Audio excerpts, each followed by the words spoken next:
I want to read you this story I posted as a blog the other day. I just love sharing it, and I love how we can get these deep life lessons in the simplest act of our day. So it was a blistering hot afternoon, the kind where even the shrubs and the trees and the animals all just kind of sigh under the weight of the heat, as we do in East Texas in August. I was watering the shrubs in our backyard when I noticed this flash of blue come by me.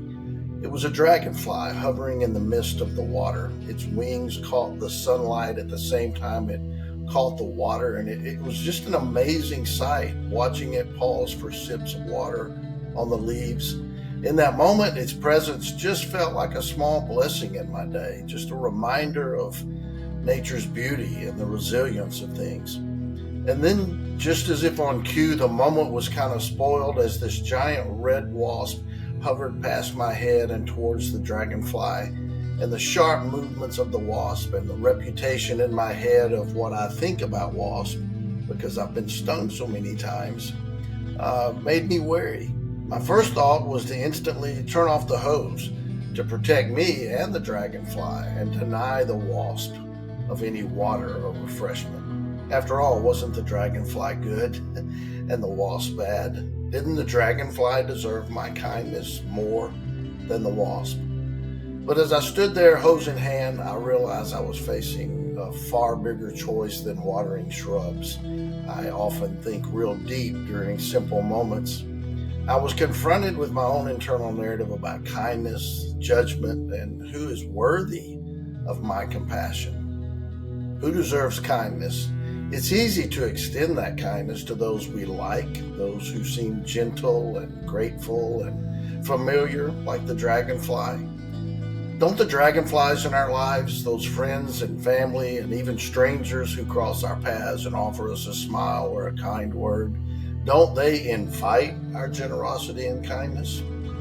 But what about the wasps in our life, those people who sting us with harsh words, who act from their own pain or anger, who seem even undeserving in our eyes? It's tempting, if we're honest, to withhold kindness, believing we're justified in our judgment. Yet, if I had turned off the water, neither the dragonfly nor the wasp would have benefited from a cool drink of water on a hot day. My desire to judge who deserved my kindness would have denied both. True kindness isn't a transaction. It's a reflection of who we are, not who others are. When we make kindness conditional, we limit our own growth and reinforce the very judgments that keep us stuck, like my judgment of all wasps. We become gatekeepers of our compassion, measuring out drops instead of just letting it flow freely out of who we are.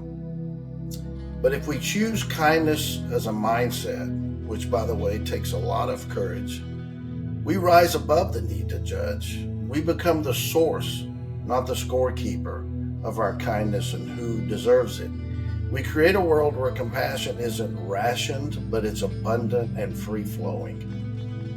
In that moment, I decided to keep the water flowing out of the hose, not because the wasp had earned it in my eyes, but because I wanted to be the kind of person who just chooses kindness, regardless of who's watching or benefiting from that kindness. I realized that every act of my kindness, no matter how small, shapes my own internal world. It's not about who deserves it, but it's about who I choose to be. If you want to know more about that kind of mindset and the work we do at Be the Firefly, visit us at BeTheFirefly.com. And as I always remind everybody, go be the firefly. Have a great day.